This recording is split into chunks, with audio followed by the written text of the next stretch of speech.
Hello, everyone, and welcome to my channel, Master the Hoop. My name is Yaz, and today we are going to talk about prepping your fabric for your cross stitch project. One of the first things you want to do is grid your fabric. Now, is gridding necessary? No. You can start your project without gridding the fabric. However, gridding your fabric will give your projects the best chance of success. I can't tell you how many times I was so eager to start a project. I would grab my fabric and then I would forget how to count to 10. And I would make mistakes, which would then just cause me to abandon the project and put it in a timeout.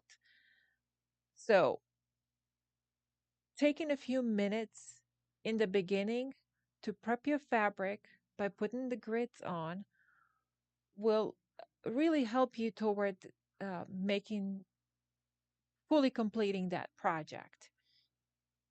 So there are a couple of ways that you can grid your fabric, and the way you use depend on your preference. It depends on the project, on the fabric, and how much time and money you have.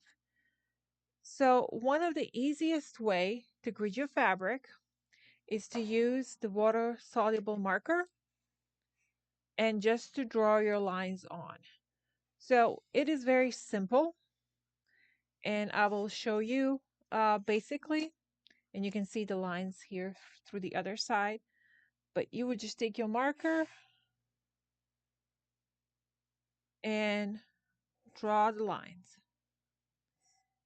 When you do this, then you want to count 10. So you want to count the threads. So you would count 1, 2, 3, 4, 5, 6, 9, 10. So your next line would go right here.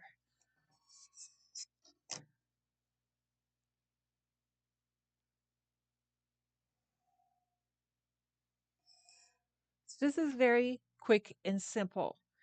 It is not very expensive. You can find these water erasable pens on Amazon or in the craft stores, and it'll go very quickly. The downside to this is if you make a mistake, you will have to uh, basically you will have to wash the fabric in order to fix the mistake. Right here, I miscounted, counted only 9, um, and the only way to fix it is to um, wash this piece of fabric. So what I did is I just worked on the other side so I can show you what the complete grid looks like. So to repeat, it's simple, it's quick, it is easy, and it is not very expensive. The downside is you cannot really make mistakes, and you will have to wash your cross stitch project. If you're one of those people who do not like to wash your cross stitch, then this is not for you. This is also a very good way to grid your fabric when you have smaller projects. The second way to grid your fabric is to use a needle and some sort of thread and just stitch your grids on. So what I am doing here is I am going 6 below and 4 at the top. So these 4, this is where I'm going to put my vertical lines. So once I'm complete, this will become an X that will be separating my grids, and I will show you once I get there. The important thing with this is not to use floss. If you use floss, chances are you are going to stitch it into your project. And I speak here from experience. So right now there is an easy guide wire that you can use to grid your project.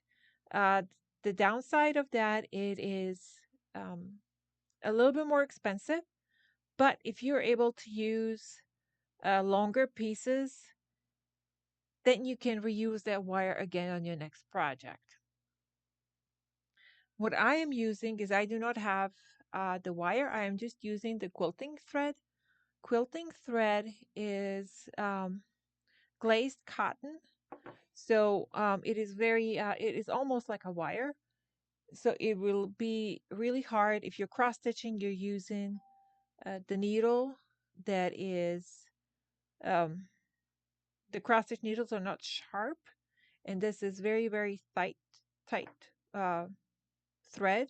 So there is very small possibility that you would be stitching into your project. So it should be really easy to pull out. The only thing is, it just takes a lot longer to do. However, with gridding, if you have a bigger piece of fabric, whether you decide to draw the lines or whether you decide to use the fabric and thread, to use needle and thread to stitch your lines in, you do not have to do the entire fabric at the same time. You can only do partially the area you're going to be working on, and then again, make more grids as your project progresses. So I will go ahead and finish this, and then I will show you what it looks like when these grids are fully complete with the thread. I have completed stitching the grids. So now you can see this is what it looks like when it's complete. Now these X's, they mark a square, a 10 by 10 square. So this is a very similar grid to the one we drew on the other piece of fabric. So now when I go to work on my project, it will be a lot easier to follow because I can just make the grids on the fabric match the grids on the pattern, which makes it a lot less counting and a lot easier to work, a lot more enjoyable, and it's less likely that I will make a mistake. I do want to show you one more. This is Easy Count fabric that I have purchased. This one, the work is already done for you. The grids are pre-printed on a fabric and as similar as to this one with the water erasable pen. This will have to be washed once the project is complete so we can get the grids out. This is probably the least economic way of doing the grids is to have somebody else do them for you. But when it comes to these smaller counts, this is a 32 count, and you can see as these little squares are 10 by 10, you can see the difference in size. I think if I were to try and grid this size of the fabric, it would have taken me a very long time. And since this is the project that I plan to work on for at least 2 years, I found that it was worth to invest into getting the fabric that already had grids printed on there. The only downside to this is I have not yet been able to find any easy count fabric for the smaller, or I would say the higher smaller counts, the higher. The only ones I've seen are for the 20 count and higher. So in conclusion, whichever one you pick the one that works the best for you. Whether you want to draw the lines, whether you want to stitch them because you do not want to wash the fabric, it is really up to you. This is your project and it's the time that you will be investing into this project. So choose the one that will make it more enjoyable for you.